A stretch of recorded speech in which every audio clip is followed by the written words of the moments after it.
Բարև ձեզ սիրելի հայրենակիցներ, եթերում Արևմտյան Հայաստանը հեռուստատեսության լուրերին հերթական թողարկումն ասորված ծրագիրն է։ Արևմտյան Հայաստան ազգային ժողովը քննարկել է Պոնտոսի հույների ցեղասպանության մոտակա միջոցառումները, Թուլուզում խաչքարը պղծալն, թորք ծայրահեղականն ընրալ, Փելոսին Զարյաթը ծափող նախագահը ջնջացել հայերի ցեղասպանության մասին գրառումը, Օմանի ազգային թանգարանի գլխավոր քարտուղարը հայերի դեմ իրականացված ցեղասպանության հուշահամալիրում, ՈՒԴ-ի բացահայտվում հայկական երաժշտության գաղտնիքները, Երևանյան վարչակարգը գնահատում է հայոց զավակների կյանքը Աշոտ Անկարան կեղու ակցնում ճշմարտությունը, Թուրքիան բացահայտվում է հայ ինքնությունը, Պանրախաշ։ Փետրվարի 11-ին անցկացված Արևմտյան Հայաստանի ազգային ժողովի 4-րդ նիստում 53 պատգամավորները մասնակցան 18 ինտերնետի միջոցով։ Նիստը մեկնարկում քննարկվել է Պոնտոսի հույների նկատմամբ իրականացված ցեղասպանության ճանաչման հարցը, ընդգծելով հայ ժողովրդի Պոնտոսի հույների փոխհարաբերություններն ցեղասպանության հետևանքների համեմատությունը։ Նիստի երկրորդ հատվածում քննարկվել են Արևմտյան Հայաստանի 2026 թվականի պաշտոնական միջոցառումները, Էդվում Զորավար Անդրանիկ Օզանյանի ծննդյան տարելիցը վերնշվելու է փետրվարի 25-ին։ Նիստը ամփոփել է ազգային ժողովի նախագահ Տիկին Հարությունյանը, ընդգծելով սոցիալական հարթակներում տեղային իրազեկվածության բարձրացման ու հանրային մասնակցության կարևորությունը։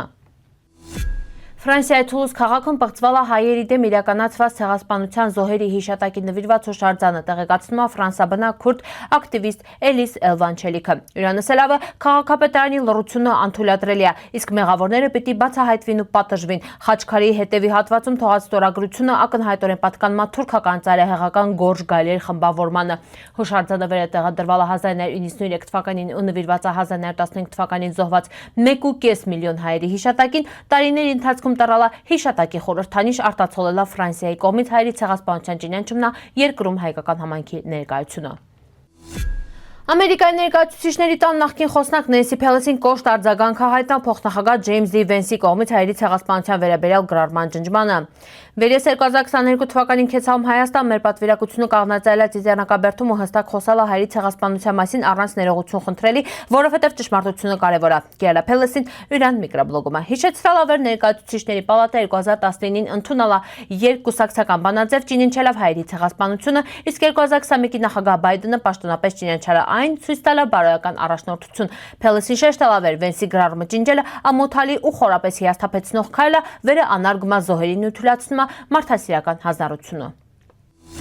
Հայերի դեմ իրականացված ցեղասպանության հուշահամալիր ու թանգարանը Քեցալ Օմանի ազգային թանգարանի գլխավոր քարտուղար Ջամալ Ալ-Մուսավին։ Իրան դիմավորալու անմարգարակի կողքին ուղեկցել հայերի դեմ իրականացված ցեղասպանության թանգարանի ինստիտուտի տնօրեն Էդիտա Գզոյանը։ Հունցը Armen Press-ը տեղեկացնում է ՀՑԹ-ի տարածած հաղորդագրությունն Ալ-Մուսավին ծաղիկնային խոնարհալ անմեղ զոհերի հիշատակին, ապա շրջալա հուշահամալիրի տարածքում։ Էդիտա Գզոյանը ներկայացրել է հայերի դեմ իրականացված ցեղասպանության հուշահամալիրի ստեղծման պատմությունը, դրա նշանակությունը հայերին հետի թանգարանում օմանցի հյուրին հայերի դեմ իրականացված ցեղասպանության պատմությունը ու առանձին դրվագներն ներկայացրել էքսկուրսավար Ժանա Մելքոնյանը։ Շրջայցի ավարտին Ալ-Մուսավին գրառում է կատարել թանգարանի հուշահամալիրում, ապա ՀՑԹ-ի տնօրեն Օմանի ազգային թանգարանի գլխավոր քարտուղարը փոխանակվել են գիրք նվերներով։ Քրեսենթա Հովիտի մհեր ուսաթիկ դեր երիտասարդական կենտրոնում փետրվարի 19-ին տեղի ունենալու բացառիկ դասախոսություն ՈՒԴ-ին ու հայ-ամերիկյան ինքնությունը թեմա վերեք բարելու է փաստաբան ու երաժշտագետ Անդրանիկ Զերյանը։ Դասախոսության վաղտը ուսուցիչը ներկայացնական է ՈՒԴ-ի հնագույն լարային գործիքի երաժշտական ու մշակութային նշանակությունը, թահունցած առալ Արևմտյան Հայաստանը խորը հովիտները հայ սփյուռքի ինքնության պահպանմանը ու թեզամշակութային ուղղությունների ձևավորմանը։ Զերյանի փորձառությունը հարստացած ժողովրդական, դասական, ռոք ու ջազ երաժշտությունը Ինչը թույլ է տալու ընկերներին մեկ դիտարկումով տեսնել հայկական երաժշտության բազմազանության սա հնչյունային սպեկտրը։ Դասախոսության վերջում նախատեսված է հարց ու պատասխան բաժին, որտեղ մասնակիցներն կրլականն անմիջապես հետաքրքրված հարցեր տան ու խորացնին գիտելիքները։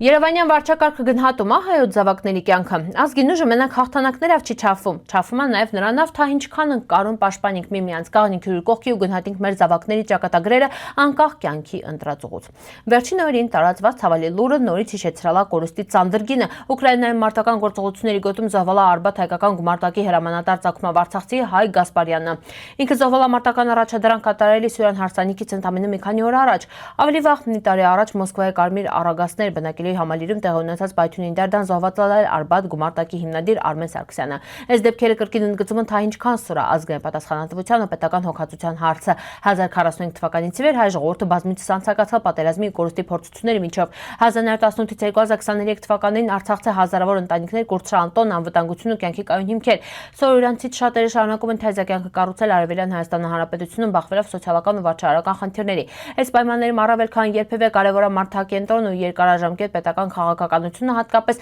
բնակարանային հարցերի համակարգված լուծումը։ Տոնը մենակ պատերուտանիք չի, կայունություն, վստահության ու հայրենիքի հետ ամուր կապի հիմքն է, վեր մարդը վստահ է յուրան վաղվա օրվա իրան, ինքը առավել վստահ է յուրան ներդրումը ունենալու պետության զարգացման իրան, համայնքների շենացման ու երկրի անվտանգության ապահովման գործումը։ Սա մենակ սոցիալական խնդիր չի, սա ազգային համերաշխության, պետական պատասխանատվության ու ժողովրդագրական անվտանգության հարց է։ Հանրային սպասումներն our պետական կառույցներին լսելու բարձրաձայնվող մտահոգություններ ու իրականացնականն հավասարակշռված մարդասիրական ու ռազմավարական քայլեր ապահովելի հետի մեր հայրենակիցների արժանապատիվ ու կայուն ապագան Արևելյան Հայաստանի Հանրապետությունում։ Վերջին օրերին Թուրքիայում նկատելի է տորալ մի հետաքրքիր ու անհավանական զարգացում։ Թորք համարվող մի հատվածը սկսել է բացահայտելու իրեն իրական արմատները, պարզել է, որ իրենք իրականում հայեր են։ Այս անակնկալ բացահայտումը շոկային ազդեցություն է թողնում տարածաշրջանում ու պատմության հանդեպ համընդհանուր հետաքրքրություն է առաջացրել։ Հայկական համայնքը պահանջում է, որպեսզի Թուրքիան թույլ տա այս մարդկանց իմանալ իրենց իսկ արմատները, դիտարկելու ճանաչել իրական ինքնությունը, անկախ քաղաքական կամ պետական ճնշումներից, ընդգծում է Վերսա ոչ միայն անհատական, այլև ազգային ինքնության ու պատմական ճշմարտության խնդիր է։ Այս փուլում կարևոր է որ միջազգային հանրությունը հետևի իրավիճակին ու աջակցի այս գործընթացին ապահովելի հետի ազատ ու խաղաղ ինքնագիտակցության վերականգնումը։ Պանրախաշը գյուղական պարզունակ ու առօրյական ճաշ է։ Պատրաստումը սա հայկական շրջաններում հետևաբար ունի շատ տարբերակներ։ Կան սոխառածով կամ կարմիր կծու պղպեղավ կամ սխտորավ կամ էլ ծիվավ պատրաստված պանրախաշը, թել պանրավ կամ հորած պանրավ, չոր լավաշավ կամ հնացած հացավ, պարզապես առատ ջրի մեջի իփեց պաները, իրան էլ լավաշակցեց։ Սիրելի հայրենակիցներ, սորվայ տեսքանք պատրաստալ ապրիկ ուշադրության հետի պնդկացիք։